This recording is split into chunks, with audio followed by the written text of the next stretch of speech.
Hello everyone, welcome to my channel Savitri Sunita vlogs. Actually ಇವತ್ತು ನಿಮ್ಮ ಜೊತೆ ಒಂದು ವಿಚಾರನ ಶೇರ್ ಮಾಡ್ಕೋಬೇಕು ಅಂತ ಅನ್ನಿಸ್ತು. ಸೊ ಹೀಗಾಗಿ ವಿಡಿಯೋನ ಮಾಡ್ಕೊಳ್ತಾ ಇದ್ದೀನಿ.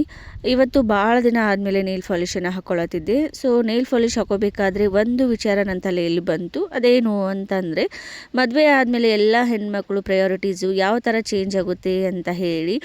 ಸೊ ನನ್ನ ಬಗ್ಗೆ ಹೇಳಬೇಕು ಅಂತ ಅಂದರೆ, ಮದುವೆಗಿಂತ ಮುಂಚೆ ನಾನು ನೇಲ್ ಪಾಲಿಷನ್ನು ಹಾಕ್ಕೊಳ್ತಿದ್ದೆ. ಎಷ್ಟು ನೇಲ್ ಪಾಲಿಷ್ ಹಾಕೋತಿದ್ದೆ ಅಂದರೆ, ನೇಲ್ ಪಾಲಿಷ್ ಇಲ್ಲದೆ ಹೊರಗಡೆನೇ ಹೋಗ್ತಾ ಇರಲಿಲ್ಲ. ಅಷ್ಟೊಂದು ನೇಲ್ ಪಾಲಿಷ್ ಕ್ರೇಜ್ ಇತ್ತು ನನಗೆ. ನನ್ನ ಹತ್ರ ನೇಲ್ ಪಾಲಿಷ್ ಕಲೆಕ್ಷನ್ ಏನಿಲ್ಲ ಅಂದರೂ ಒಂದು 30-40 ನೇಲ್ ಪಾಲಿಷ್ ಇತ್ತು. ಸೊ ಪ್ರತಿಯೊಂದು ಡ್ರೆಸ್ಸಿಗೂ ಒಂದೊಂದು ಕಲರ್ಗೂ 2-3 ಥರ ನೇಲ್ ಪಾಲಿಷ್ ಕಲೆಕ್ಷನನ್ನು ಮಾಡಿದ್ದೆ. ಆವಾಗ ಅಷ್ಟು ನೇಲ್ ಪಾಲಿಷನ್ನು ಹಾಕೋತಿದ್ದೆ. ಬಟ್ ಇವಾಗ ಮದುವೆ ಆದಮೇಲೆ, ಮಕ್ಕಳು, ಮದುವೆ, ಗಂಡ, ಸಂಸಾರ ಅಂತ ಬಂದ ಮೇಲೆ ನಮ್ಮ ಆಲ್ಮೋಸ್ಟ್ ಪ್ರಯಾರಿಟೀಸ್ ಎಲ್ಲನೂ ಚೇಂಜ್ ಆಗಿದೆ. ಎಲ್ಲ ಹೆಣ್ಮಕ್ಳಿಗೂ ಹೀಗೆ ಅನಿಸುತ್ತೆ. ಇವಾಗ ನನ್ನ ಹತ್ರ ಒಂದು ನೇಲ್ ಪಾಲಿಷ್ ಇರೋದು ಡೌಟು. ಸೊ ಭಾಳ ದಿನ ಆಯ್ತಲ್ಲ ನೇಲ್ ಪಾಲಿಷ್ ಹಾಕ್ಕೊಂಡಿಲ್ಲ, ಯಾಕೋ ನೇಲ್ ಪಾಲಿಷ್ ಹಾಕ್ಕೋಬೇಕು ಅಂತ ಅನ್ನಿಸ್ತಾ ಇತ್ತು. ಸೊ ಹೀಗಾಗಿ ಒಂದು ನೇಲ್ ಪಾಲಿಷನ್ನು ತರಿಸಿ ಇಲ್ಲಿ ನೇಲ್ ಪಾಲಿಷನ್ನು ಹಾಕ್ಕೊಳತ್ತಿದ್ದೆ. ಸೊ ಎಷ್ಟು ನಮ್ಮ ಪ್ರಯಾರಿಟೀಸ್ ಚೇಂಜ್ ಆಗುತ್ತಲ್ಲ ಮದುವೆ ಆದಮೇಲೆ. ಮದುವೆಗಿಂತ ಮುಂಚೆ ನಮ್ಮದೇ ಒಂದು ಕಂಫರ್ಟ್ ಝೋನಲ್ಲಿ ಇದ್ಬಿಟ್ಟಿರ್ತೀವಿ. ಬಟ್ ಮದುವೆ ಆದಮೇಲೆ ಎಷ್ಟೊಂದೆಲ್ಲ ಬದಲಾವಣೆ ನಮ್ಮಲ್ಲೇ ನಮಗೆ ಗೊತ್ತಿಲ್ಲದೇ ನಾವು ಚೇಂಜ್ ಆಗಿಬಿಟ್ಟಿರ್ತೀವಿ. ಬಹುಶಃ ಇಷ್ಟೊಂದೆಲ್ಲ ಚೇಂಜ್ ಆಗುವಂತಹ ಗುಣ ಹೆಣ್ಮಕ್ಳಿಗೆ ಮಾತ್ರ ಇರುತ್ತೆ ಅಂತ ಹೇಳಿ ನನಗನ್ಸುತ್ತೆ. ಸೊ ನಿಮ್ಗೆ ಯಾವ ಥರ ಅನಿಸುತ್ತೆ ಅಂತ ಹೇಳಿ ಪ್ಲೀಸ್ ನನಗೆ ಕಮೆಂಟ್ ಮಾಡಿ. ಆ್ಯಂಡ್ ಇವತ್ತು ಮನೆಯಲ್ಲಿ ಕ್ಲೀನಿಂಗ್ ಪ್ರೋಗ್ರಾಮ್ ಇತ್ತು. ಸೊ ಮನೆಯನ್ನೆಲ್ಲ ಕ್ಲೀನ್ ಮಾಡತ್ತಿದ್ರು.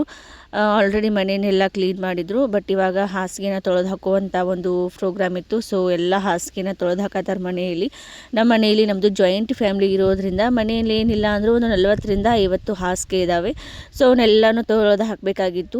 ಎಲ್ಲನೂ ಏನು ಮಾಡ್ತಾರೆ, ನಮ್ಮ ಮನೆಯಲ್ಲಿ ಎಲ್ಲ ಹಾಸಿಗೆನೂ ಒಂದು ಟ್ರ್ಯಾಕ್ಟರ್ ಡಬ್ಬಿಯಲ್ಲಿ ಹಾಕ್ಕೊಂಡು ಹೊಳೆಗೆ ತೊಗೊಂಡು ಹೋಗ್ತಾರೆ. ಸೊ ಹೊಳೆಗೆ ಹೋಗಿ ಅಲ್ಲೇ ಎಲ್ಲ ವಾಶ್ ಮಾಡಿಕೊಂಡು ತೊಗೊಂಡು ಬಂದು ಆಮೇಲೆ ಈ ಥರ ಒಣಗಿ ಹಾಕ್ತಾರೆ. ಇಲ್ಲಿ ನಮ್ಮ ಕಾಕ ಮತ್ತು ನಮ್ಮ ಮಮ್ಮಿ, ಆಮೇಲೆ ನಮ್ಮಲ್ಲಿ ವಿಠಲ್ ಇದ್ದಾನೆ ಅವನು, ಸೊ ಎಲ್ಲರೂ ಸೇರಿಕೊಂಡು ಎಲ್ಲ ಹಾಸಿಗೆನ ತೊಳ್ಕೊಂಡು ಬಂದು ಇಲ್ಲಿ ಒಣಗಿ ಹಾಕತ್ತಾರು. ಸೊ ಮನೆ ಮುಂದೆ ಇವತ್ತು ಫುಲ್ ಹಾಸಿಗೆಗಳಿದ್ದೇನೆ ರಾಜ್ಯಭಾರ ಇತ್ತು. ಸೊ ನೋಡೋದಕ್ಕೆ ಒಂಥರ ಚೆಂದ ಅನ್ಸತ್ತಿತ್ತು. ಮನೆಯಲ್ಲಿ ಹಚ್ಕೊಂಡು ಮಲ್ಕೋಬೇಕಾದ್ರೆ ಇಷ್ಟೊಂದು ಹಾಸಿಗೆ ಇದ್ದಾವೆ ಅಂತ ಹೇಳಿ ಗೊತ್ತಾಗಲ್ಲ. ಬಟ್ ಯಾವಾಗ ಅವನ್ನ ತೊಳೆದು ಹಾಕ್ತಿರ್ತಾರೆ ಅವಾಗ ಗೊತ್ತಾಗುತ್ತೆ ಇಷ್ಟೆಲ್ಲ ಹಾಸಿಗೆ ಎಲ್ಲಿಂದ ಬಂದಿದ್ದಾವೆ ಇವೆಲ್ಲ ಅಂತ ಹೇಳಿ.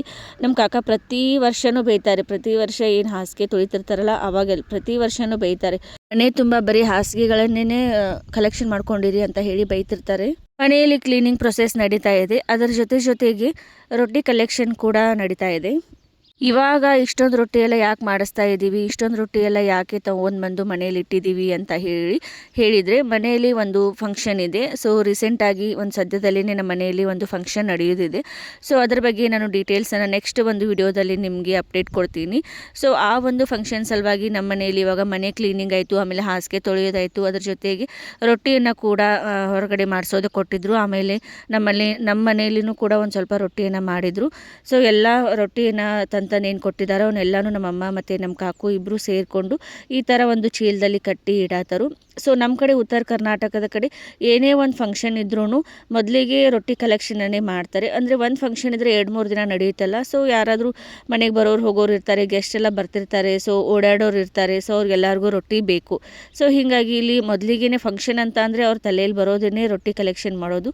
ಸೊ ಹೀಗಾಗಿ ರೊಟ್ಟಿನ ಬೇರೆ ಕಡೆ ಮಾಡೋದಕ್ಕೂ ಕೊಟ್ಟಿದ್ದರು. ಸೊ ಮನೆಯಲ್ಲಿನೂ ಒಂದು ಸ್ವಲ್ಪ ಮಾಡಿದರು. ಸೊ ಎಲ್ಲವನ್ನು ಸೇರಿಕೊಂಡು ಮನೆಯಲ್ಲಿ ಇಷ್ಟೊಂದು ರೊಟ್ಟಿ ಮಾಡಿದರು. ಸೊ ಏನಿಲ್ಲ ಅಂದರೂ ಒಂದು 1000 ತನಕ ಒಂದು ರೊಟ್ಟಿ ಕಲೆಕ್ಷನನ್ನು ಮಾಡಿದ್ದಾರೆ ಮನೆಯಲ್ಲಿ. ಸೊ ಇದೆಲ್ಲ ಒಂದು ಫಂಕ್ಷನ್ಗಾಗಿ ನಡೀತಾ ಇರೋದು. ಪ್ರೆಗ್ನೆನ್ಸಿಲಿ ಕ್ರೇವಿಂಗ್ಸ್ ಇರೋದು ಕಾಮನ್, ಎಲ್ಲರಿಗೂ ಕ್ರೇವಿಂಗ್ಸ್ ಇದ್ದೇ ಇರ್ತೈತಿ. ಬಟ್ ಎಲ್ಲರಿಗೂ ಒಂಥರ ಕ್ರೇವಿಂಗ್ಸ್ ಆದರೆ ನನಗೊಂಥರ ಕ್ರೇವಿಂಗ್ಸ್ ಐತೆ ನೋಡಿರಿ. ಏನು ತಿನ್ನತ್ತೀನಿ ಗೆಸ್ಟ್ ಮಾಡಿರಿ. ಇದು ಸಂಡಿಗೆ ಹಿಟ್ಟು. ಆ್ಯಕ್ಚುಲಿ ಸಂಡಿಗೆ ಹಿಟ್ಟು ತಿನ್ಬೇಕಂತ ಅನ್ಸೋದಿತ್ತು ನನಗೂ, ಆಮೇಲೆ ರಶ್ಮಿಗೂ ಇಬ್ಬರಿಗೂ ಅನ್ಸೋದಿತ್ತು. ನನಗಿಂತ ಜಾಸ್ತಿ ಆಗಿಗೆ ಕ್ರೇವಿಂಗ್ಸ್ ಇತ್ತು ಆ್ಯಕ್ಚುಲಿ ಸಂಡಿಗೆ ಹಿಟ್ಟು ತಿನ್ಬೇಕಂತ ಹೇಳಿ. ಸೊ ರತ್ತಿಗೆ ಹೇಳಿದ್ಲು, ಸಂಡಿಗೆ ಹಾಕ್ರಿ, ನಾನು ಸಂಡಿಗೆ ಹಿಟ್ಟು ತಿನ್ನಕ್ತೀನಿ ಅಂತ ಹೇಳಿ. ಸೊ ಈ ಲಾಸ್ಟ್ ಟೈಮ್ ಹಾಕಿದ್ದು ಸಂಡಿಗೆನೇ ಜಾಸ್ತಿ ಇದ್ದು. ಬಟ್ ಈ ಸಲ ಹಾಕುವಂಥ ಪ್ಲ್ಯಾನ್ ಏನಿರಲಿಲ್ಲ ಸಂಡಿಗೆ ಹಾಕಬೇಕಂತ ಹೇಳಿ.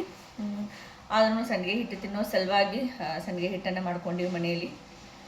ಸೊ ಎಲ್ಲರಿಗೂ ಒಂಥರ ಕ್ರೇವಿಂಗ್ಸ್ ಆದರೆ ನಮ್ಮಿಬ್ಬರಿಗೂ ಒಂಥರ ಬೇರೆ ಥರನೇ ಕ್ರೇವಿಂಗ್ಸ್ ತಾವು ಇಬ್ಬರಿಗೂ. ಸಂಡಿಗೆ ಹಿಟ್ಟು ಯಾರಿಗೆಲ್ಲ ಇಷ್ಟ ಆಗುತ್ತೆ ಕಮೆಂಟ್ ಮಾಡಿ. ನಮಗಂತೂ ನಮ್ಮ ಮನ್ಯಾಗ ಎಲ್ಲರೂ ತಿಂತಾರೆ ಸಂಡಿಗೆ ಹಿಟ್ಟು, ಎಲ್ಲರಿಗೂ ಫೇವ್ರೇಟ್ ಇದು, ಎಲ್ಲರೂ ತಿಂತೀವಿ. ಸೊ ಸಂಡಿಗೆ ಹಿಟ್ಟು ಮಾಡಿಕೊಂಡು ತಿನ್ನತ್ತೀವಿ. ಬರ್ರಿ ತಿನ್ನೋನು. ಯಾರ್ಯಾರಿಗೆಲ್ಲ ಇಷ್ಟ ಆಗುತ್ತೆ ಸಂಡಿಗೆ ಹಿಟ್ಟು ಪ್ಲೀಸ್ ಕಮೆಂಟ್ ಮಾಡಿ.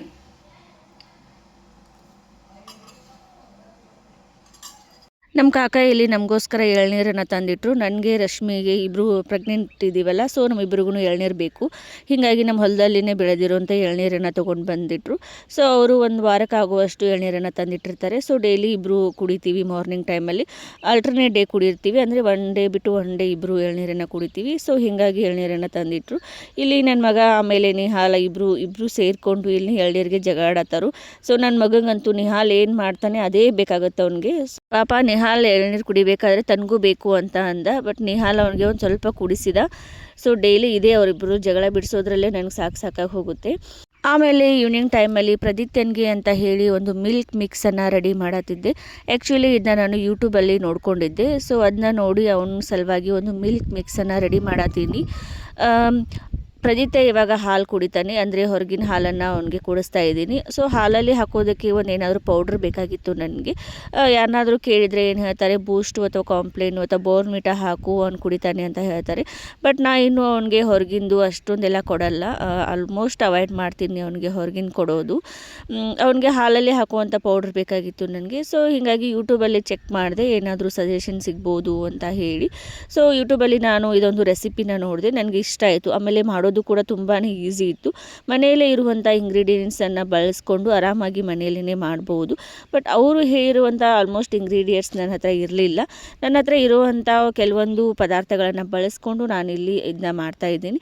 ಜಸ್ಟ್ ಏನಿಲ್ಲ, ಏನು ಬೇಕು ಈ ಒಂದು ರೆಸಿಪಿನ ಮಾಡೋದಕ್ಕೆ ಅಂತ ಅಂದರೆ ಡ್ರೈ ಖಾರಕ್ಕೆ ಬೇಕು, ಅಂದರೆ ಒಣ ಖರ್ಜೂರ ಏನಿರುತ್ತೆ ಅದು, ಆಮೇಲೆ ಬಾದಾಮಿ ತೊಗೊಂಡಿದ್ದೀನಿ, ಆಮೇಲೆ ಒಂದು ಸ್ವಲ್ಪ ಕೇಸರಿಯನ್ನು ತೊಗೊಂಡಿದ್ದೀನಿ. ಕೇಸರಿ ಇದು ಆಪ್ಷನಲ್ಲು, ಮನೇಲಿದ್ದರೆ ಯೂಸ್ ಮಾಡ್ಬೋದು, ಇಲ್ಲ ಅಂತಂದರೆ ಇಲ್ಲ.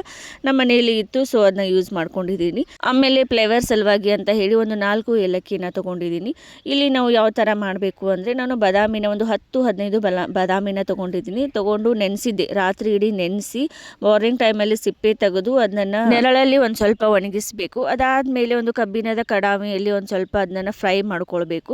ಫ್ರೈ ಆದಮೇಲೆ ಎಲ್ಲನೂ ಮಿಕ್ಸಿ ಜಾರಲ್ಲಿ ಹಾಕಿ ಗ್ರೈಂಡ್ ಮಾಡಿಕೊಂಡ್ರೆ ರೆಡಿ ಆಗುತ್ತೆ. ಅಂದರೆ ಒಣ ಖರ್ಜೂರ, ಆಮೇಲೆ ಬಾದಾಮಿ, ಒಂದು ಸ್ವಲ್ಪ ಏಲಕ್ಕಿ, ಆಮೇಲೆ ಒಂದು ಸ್ವಲ್ಪ ಕೇಸರಿ, ಇವು 4ವನ್ನು ಮಿಕ್ಸಿ ಜಾರಲ್ಲಿ ಹಾಕಿ ಪೇಸ್ಟ್ ಮಾಡ್ಕೊಂಡ್ರೆ ಮುಗೀತು.